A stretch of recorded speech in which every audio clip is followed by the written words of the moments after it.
घरों का हाल, हम लोग का जो कठपुतली कॉलोनी है बगल में अनंत पर्वत, बिल्कुल जर्जर सा हो गया है, कहीं चलने लायक नहीं है कोई। वहाँ हम लोग किसी तरीके का कीड़े मकोड़े की ज़िंदगी काटने वहाँ पे जी। इसने 10 सालों में कुछ भी काम नहीं किया। हमारी यमुना जी गंदी पड़ी है वैसे ही। पूरा दिल्ली जब कोरोना टाइम में त्राई कर रहा था, लोग बाग मर रहे थे, उन लाशों के ऊपर वो अपना शीश महल बना रहा था। शुरू में जब सोमदत्त आया, इसने थोड़ा बहुत काम किया, अब ये धन दौलत इकट्ठी करने में लग गया है। मनोज कुमार जिंदल का इतना साथ क्यों दे रहे हैं? अच्छे लोग हैं जी, बहुत बढ़िया काम कर रहे हैं। केजरीवाल ने कहा था 2020 में कि जब चुनाव होगा, अगर मैं यमुना साफ ना करूं तो दिल्ली वालों मुझे वोट मत देना। तो साफ बात है, लेकिन उन्होंने आधा काम करना और आधा नहीं करना, तो ये घोटाला तो हमें दिख रहा है। कारण ये है कि एक भ्रष्टाचारी जो सरकार है, आम आदमी सरकार, जिसको हमारे प्रधानमंत्री जी ने आपदा नाम दिया है, ये सच में एक हिसाब से आपदा ही है। इतना भ्रष्टाचार आदमी है मैडम, इस बार ही इसको दिल्ली वाले इसको मुंह तोड़ जवाब देंगे और ये जीत नहीं सकता दिल्ली में, चाहे जो मर्जी कर ले। नमस्कार, दिल्ली क्राइम मोर्चा देख रहे हैं आप और आपके साथ मैं हूँ निहारिका गुप्ता। इस समय जो मेरी मौजूदगी है वो राजधानी दिल्ली के सदर विधानसभा के आनंद पर्वत में है। जैसा कि आप एक बार अपने कैमरा पर्सन से बोलना चाहूँगे, आपके हालात दिखाएं यहाँ।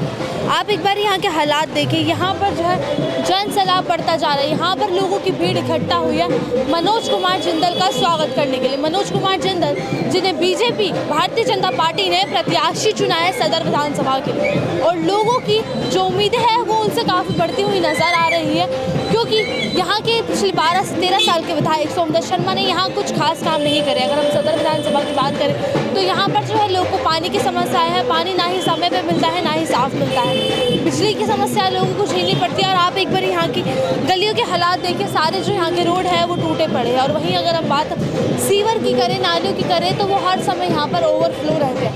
ऐसी ही कुछ समस्याओं को जानने के लिए मनोज कुमार जिंदल जो है बीजेपी के प्रत्याशी, वो इस समय डोर टू डोर कैंपेन चला रहे हैं, रोज़ लोगों से मुलाकात कर रहे हैं, उनसे उनकी समस्याओं के बारे में जान रहे हैं और उनका संबोधन दे रहे हैं कि वो किस तरीके से जो है सदर विधानसभा में सुधार ला सकते हैं। तो चलिए चलते हैं जनता के पास और सुनते हैं उनसे उनकी राय कि वो क्यों बीजेपी को सपोर्ट कर रहे हैं, क्यों वो इतनी भीड़ के साथ उमड़ पड़े हैं उनके स्वागत के लिए। नमस्कार सर। हाँ नमस्कार। क्या नाम है? हाँ सर। क्या नाम है आपका?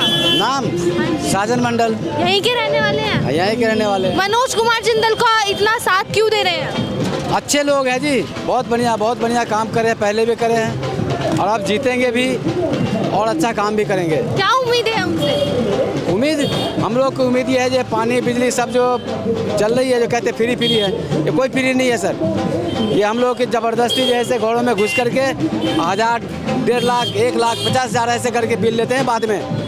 मैं खुद अपनी को बता रहा हूँ, पहले बोले थे कि फ्री हो गया जी, हम लोगों ने भूल गया।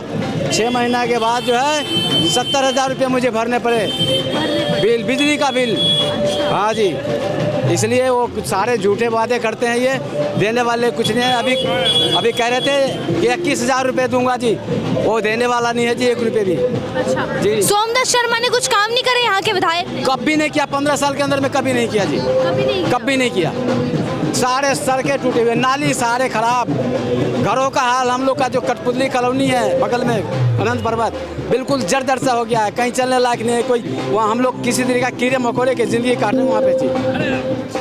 पहले कहते थे हम तुड़वाएंगे नहीं, घर नहीं तुड़वाएंगे, झुग्गी झोपड़ी नहीं तुड़वाएंगे, और टूट भी गई अगर, तो आप कहते हैं कि जो वो हम घर नहीं देंगे, झुग्गी झोपड़ी नहीं तुड़वाएंगे, ये कह रहे हैं। सर आपको बता सकते हैं कि यहाँ के लोग को क्या क्या समस्याएं झेलनी पड़ती है? देखिए जी, समस्याएं तो यहाँ बहुत हैं। शुरू में जब सोमदत्त आया, इसने थोड़ा बहुत काम किया, अब ये धन दौलत इकट्ठी करने में लग गया है। अच्छा।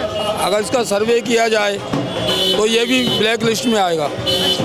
क्योंकि आप चढ़ते ही 10 नंबर गली में देखिए, 50 दफ़ा उसका मुंह से कह चुके हैं। और मैं यहाँ तक दवा ठोकता हूँ कि सोमदत्त मेरे आमने सामने आके बात कर ले, अगर मैं झूठा निकलता हूँ तो मुझे कसूरवार वो होगा तो वो होगा। नालियों की हालत ख़राब है, कीचड़ इतने भरे हुए हैं, टैंकर माफियाओं का जोर है और ये उनसे इनको कमीशन मिलती है टैंकर माफियाओं से, और इस तरह का इनका व्यवहार है।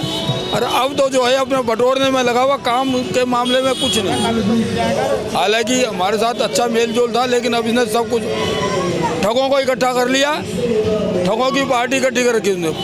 जो अच्छे कार्यकर्ता थे सबसे तंग आकर दूर छोड़ कर चले गए। उनके साथ निगम पार्षद है, उन दोनों की मेल जोल कर चलती है। निगम पार्षद का भी यही हाल है और दोनों एक साथ चलते हैं और मिल बांट के खाते हैं। बिल्कुल कतई इसमें कोई गुंजाइश वाली बात नहीं है। और इस बात का उसको डर है तो मैं आमने सामने बात करने के लिए तैयार हूँ। मेरा नाम प्रभु दयाल है, बस्ती टालीवाला में आनंदपुर गली नंबर 10 में रहता हूँ। हुए कई बार कह चुका हूँ और उनको दिखाता हूँ कि आप 10 बार आते जाते ये कंडीशन कब ठीक होगी, लेकिन वो इधर से सुनते उधर चले जाते हैं। इसलिए मजबूरन होकर हमको जब बीजेपी का सहारा लेना पड़ा और उनके साथ करना। अब इन पर उम्मीद है कि क्या करते हैं देखते हैं, और नेता अच्छे से हैं और ये करेंगे, विश्वास के साथ हम ये बात कहते हैं। धन्यवाद सर। सर आप कुछ कहना चाहेंगे? नहीं, मैं ये कहूँगा कि अभी आप यहाँ पे आए हो आनंदपुर से, ये रोड बना, रोड बनने के बाद ये रोड दोबारा तोड़ा गया है। ये तोड़ करके इसमें फिर पाइपलाइन डली है, और जिसके कारण ये देखो आपके सामने ये रोड सारा टूटा पड़ा है, और जगह जगह आपको गड्ढे भी मिलेंगे। इनको काम करना नहीं आया। अगर पहले पाइपलाइन डाल करके अगर ये काम करते ना तो ये रोड आज क्लीन होता, साफ़ होता। लेकिन अब गड्ढे इन्होंने तोड़ के गड्ढे भी करने हैं, सिस्टम नहीं आया काम करना। गली में ये बनाया, ये पैड़ियाँ लगाई है, इसमें रैंप नहीं बनाया। क्यों? जबकि गली बनती है तो पूरा बनता है, रैंप भी बनेगा और वो भी बनेगा, लेकिन उन्होंने आधा काम करना और आधा नहीं करना। तो ये घोटाला तो हमें दिख रहा है, समझे? सर यहीं के रहने वाले हैं? मुझे कुछ नहीं कहना, ठीक है। जी आप कुछ कहना? जय हिंद, जय भारत, वंदे मातरम। सबसे पहले तो मैं ये कहूँगा कि केजरीवाल जी को अब हिंदू याद आए हैं, अब पुजारी याद आए हैं, अब जो है वो ग्रंथ याद आए हैं। 10 साल में ना तो कोई हिंदू याद आया, ना कोई पुजारी याद आया। सिर्फ आया तो उनके वर्ण का एक वर्ण उनको याद आया, और उन्हीं को वो 18,000 रुपये महीने देते। अब चुनाव के टाइम आया तो उनको हिंदू पुजारी, मठ, मंदिर वो याद आने लग गए। ये ऐसी मानवता तो कभी मैंने देखी नहीं है। पूरा दिल्ली जब कोरोना टाइम में त्राही कर रहा था, लोग बाग मर रहे थे, उन लाशों के ऊपर वो अपना शीश महल बना रहा था, और सिलेंडर, उन्हीं के एक विधायक सिलेंडरों की ब्लैकमेलिंग कर रहा था। तो ऐसा नहीं होना चाहिए। ठीक है, राजनीति में आते जाते हैं, लेकिन मानवता भी कोई चीज़ होती है। उन्होंने तो मानवता को ही ताक पे रख दिया। मैं यही कहूँगा, प्रभु उनको सद्बुद्धि दे, और अब की बार ये 10-11 साल से बीजेपी आ जाए नहीं आ रही थी, अब की बार बीजेपी आए, जैसे दिल्ली का विकास हो और दिल्ली की जनता के अंदर एक सुकून मिले। धन्यवाद। जय भारत। मैं कहूँगा, जी बिल्कुल। राजा वो होता है जो प्रजा को बराबर रखे। अब योगी है, वहाँ पे अगर वो हिंदू को ठोक रहा है तो मुसलमानों को भी ठोक रहा है और दूसरों को भी ठोक रहा है। क्राइम करने वाला कोई धर्म का नहीं होता, वो सबका होता है। और राजा को होता है कि सजा सबको बराबर दे, जो गलत है वो गलत है। इसलिए यहाँ पे जो दिल्ली में हुआ है, ये तो इन्होंने तुष्टीकरण करा है, और कांग्रेस के राज में भी ये तुष्टीकरण हुआ है। हिंदुओं को दबाया गया और मुसलमानों को बढ़ा गया, ये हमें दिखाई देता, और कुछ नहीं। जी आप कुछ कहना चाहेंगे सर बीजेपी के समर्थन में? पूछिए, आप क्या पूछना चाहते हैं? आप बीजेपी को सपोर्ट कर जी रहे हैं? बिल्कुल बीजेपी। क्या कारण है उसके पीछे? कारण ये है कि ये एक भ्रष्टाचारी जो सरकार है, आम आदमी सरकार, जिसको हमारे प्रधानमंत्री जी ने आपदा नाम दिया है, ये सच में एक हिसाब से आपदा ही है।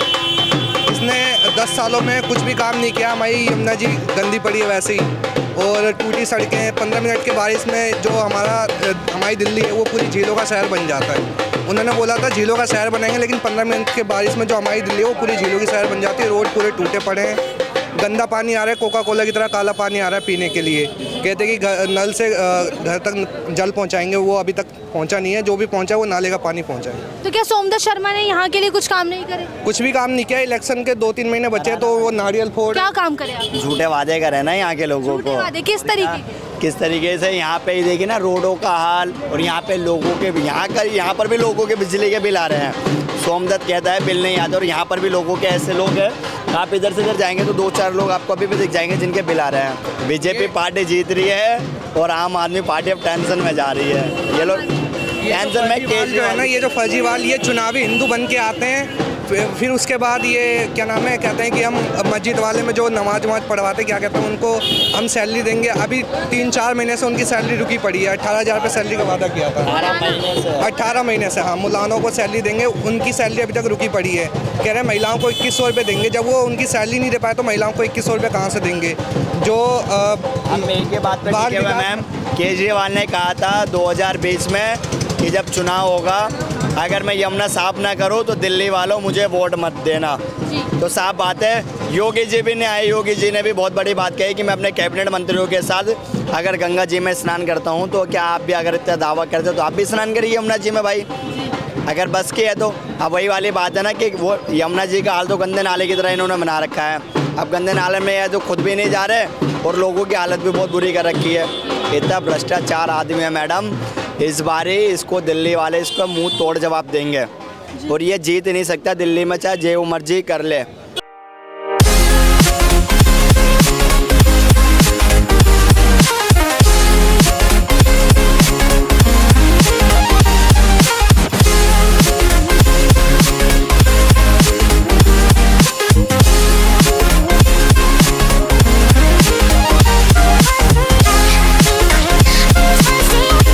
बीजेपी सरकार आ रही है मैडम 101% आ रही है, कोई रोकने वाला ही नहीं बीजेपी को। कोई रोकने वाला तो हो बीजेपी, क्या हमें ही पता चले कि बीजेपी रुकने वाली है। बीजेपी ना रुकने वाली, मोदी जी की लहर होती है मैडम, वो एक धुआंधार लहर होती है और उस बहाव के अंदर अच्छे अच्छे भेज आते हैं। केजरीवाल तो पता भी नहीं चलेगा ये कहाँ गया है। इस बार जो हमारे कट्टर फर्जीवाल जो है प्रधान मुख्यमंत्री जो है यहाँ के दिल्ली के, वो इस बार उनकी विदाई हो रही है। और इस बार उत्तर प्रदेश का जो योगी बाबा है, उनके जैसे कोई मुख्यमंत्री भारतीय जनता पार्टी बनाने जा रही है यहाँ पे। और वो डर से इतना बौखला गया है कि वो रावण को हिरण, क्या मतलब रावण को सोने का हिरण नजर आ रहा है उसमें। हाँ, तो जैसा कि आप देख सकते हैं यहाँ की जनता की राय, यहाँ पर जो है केजरीवाल को आपदा का नाम दिया गया है कि केजरीवाल ने कुछ खास काम जो है यहाँ के लोगों के लिए किए नहीं है। 2023 में उन्होंने बोला था कि अगर मैं यमुना साफ ना कराऊं तो मुझे कृपया करके जो है वोट ना दे। तो जब उन्होंने खुद बोला है तो अब तक जब यमुना साफ हुई नहीं है तो जनता उन्हें वोट क्यों दे, ये सवाल उठता है। और लोगों ने यहाँ बात की है मोदी की लहर आने की। अब देखते हैं कि किसकी लहर आती है किसकी नहीं। बाकी अगर हम सदर विधानसभा की बात करें तो यहाँ के जो हालात है आप लोगों से जान सकते हैं, बद से बदतर है। बिजली के बिल आते हैं, सड़कें आप देखिए टूटी पड़ी है, सीवरों का पानी निकलता है। और अगर हम बात यहाँ बीजेपी प्रत्याशी मनोज कुमार जिंदल की करें तो आप एक बारी मेरे पीछे नज़र डालिए, ये पतली पतलियों गलियों में से निकल कर यहाँ पर शायद से सोमदत्त शर्मा ने जो है वो गलियाँ देखी भी नहीं होगी, वहाँ पर वो निकल कर जनता के बीच जा रहे हैं, लोगों से मिल रहे हैं, उनकी समस्याएं जान रहे हैं। अब इस बार जो है सदर विधानसभा की जो जनता है वो किसका साथ देगी ये तो खैर उन्हीं के हाथों में है। बाकी आपको क्या लगता है, आपकी क्या राय है इस खबर को लेकर, हमें कमेंट बॉक्स में ज़रूर बताइए। और ऐसी ही तमाम खबरों के लिए जुड़े रहिए हमारे साथ और देखते रहिए दिल्ली क्राइम मोर्चा। मैं निहारिका गुप्ता, कैमरा पर्सन अशोक के साथ।